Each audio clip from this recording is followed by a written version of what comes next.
right, you guys, here we go. So moving on, okay? Easy peasy, very easy lesson today. I'm recording, okay? Very easy lesson today, okay? So as you know, okay? Follow me over here, please, okay? As you know, there are, follow me over here, Mr. Green. My fault. Okay, as you know, there are 1, 2, 3, 4 ways to solve a quadratic in standard form, okay? There's 4 ways. We've done graphing, so you can graph the quadratic and see how many times the quadratic crosses over the x-axis, either twice, once, or not at all. We've done the bear, the quadratic formula, okay? And now today we're going to do factoring, which is the easiest one of all 4 of them because we've already done factoring, okay? So let's come back over this way, please. Okay, so I want to do a little conversation with you. I want you to write roots of the equation or zeros of the function, okay? Why? Because, silly me, I forgot to mention, okay, that there are 4 ways. See, this is how they try to trick you, how they try to get you, okay, with regard to the algebra EOC, okay? So what you need to know, you don't have to draw this graph, but I want you to look at this, okay? Again, we just said, how do we know by looking at it on the graph, how many solutions there are? Well, if it crosses over the x-axis at 2 points, there's 2 solutions, okay? If it just touches the x-axis at 1 point, that's 1 solution. And if it doesn't touch the x-axis at all, that's no solution, okay? So when it's asking you for the solutions of the quadratic, okay, there are 4 ways they can ask you for the solutions, okay? So I want you to write this down. They can either ask you, what are the solutions? Okay? What are the roots? What are the zeros? Or what are the x-intercepts? Okay? So solutions is super easy because we equate that with the system of equations where there is 1 solution, no solution, infinitely many solutions. And now we know there's 2 solutions, 1 solution, or no solution. But just so you know, okay, put the star, there are 4 ways. So if they said, what are the roots of the function? You're going to be like, what are the roots of the function? Roots? What are roots? Okay? What they mean, it's just vocabulary again, you guys, but they're not gonna say what are the solutions because that's what they know you're expecting it to be asked in that way, okay? They're gonna ask you, what are the zeros of the function? What are the roots of the function? Or what are the x-intercepts, meaning where this parabola crosses over the x-intercept, where are the x-intercepts of the solution? Or what are the solutions, okay? So you guys, make sure you write that down. Roots, zeros, solutions, and x-intercept all mean the same thing. More vocabulary that we need to know, okay?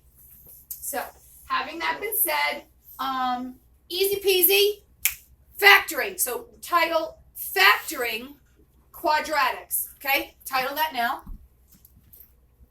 And I'm going to put up the first example. Here it is. Hold on.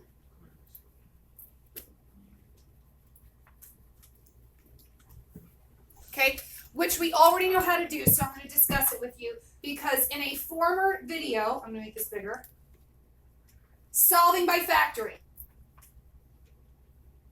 Hold on. Let me move it down. So in our polynomials unit, we already,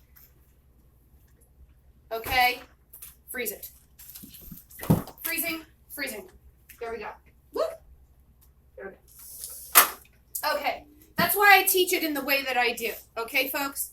So, here we have our quadratic. And we're going to solve this one by factoring. But let's remind ourselves, this is running out of ink. Okay, moving on. Throw it in the trash. Okay, You guys, let's go back, blast in the past, unit 6, polynomials and factoring. What did we say factoring was? Factoring is the opposite of multiply, right? So we're gonna so just to refresh your mind, you've already written this quadratic, okay? And so factoring is, you know, what times what gives me the original, okay? X. So x times x gives me x squared. This is when the a value is equal to what? 1, because even though it's not there, you know there's a 1 there, okay? And then we have to fill in these two, so we use the magic x, right? And we put the c term here, c multiply, and we put the b term here when we add, okay? So, and the b term is 8. Okay, and then we filled in the magic x. That you guys remember this, right? We should be remembering. So what two numbers when multiplied together gives me a positive 15, but when you add them together gives you a positive 8.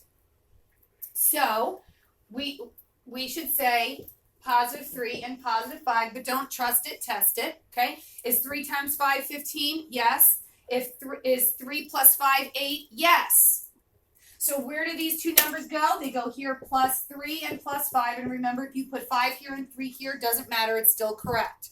Okay? So the difference between factoring and solving, okay, is exactly this. If we were factoring, you guys, done. We would be done at this point because we figured out what times what gave us the original. This, we just factored it. So if we're factoring, that's your answer, x plus 3 times x plus 5. You just factored that quadratic, okay? So if we were factoring, we would stop right here, okay? But it's asking you for these solutions, ding, ding, ding, equal to 0, okay? So again, don't forget to put equal to 0 because when it asks you for the solution, okay, it's asking you what are the solutions equal to. Okay, now the reason why I'm teaching this out after the quadratic formula is because we remember that positive and negative symbol in the quadratic formula. What did this positive and negative symbol tell you had to do? Split it, right? Split. Well, guess what, folks? Draw your squiggly. We're going to split it again. Okay? So you're going to take the first binomial, okay? And you're going to write x plus 3 and set it equal to 0. Why are we setting it equal to 0? Because that's what we set it equal to when we're solving a quadratic, okay? And then you're going to take the second binomial and do the same thing on the right side, okay? So x plus 5 equals 0 and set it equal to 0. And then all you have to do is solve for x. So what's the only step we have to do here, folks, to solve for x here? What's the only step? Subtract 3. X equals negative 3. This is one of your solutions. This quadratic crosses over the x-axis at a negative 3. Okay? Hope you can picture that in your mind's eye. And now on this side, what's the only step we have to do to solve for x? Subtract 5 from both sides, and x equals negative 5. Okay? Shazam! That's it. Folks, okay, so what we need to remember, okay, is that if we were only factoring, okay, we would stop right there, okay? We would stop right there. We would be done, okay? But we're not factoring this quadratic now. We are solving for the what? The solutions, the zeros, the roots, or the x-intercepts, okay? All of the above. They all mean the same thing, okay? So, what do? Split, okay? Take the first binomial, solve for x. Second binomial, solve for x.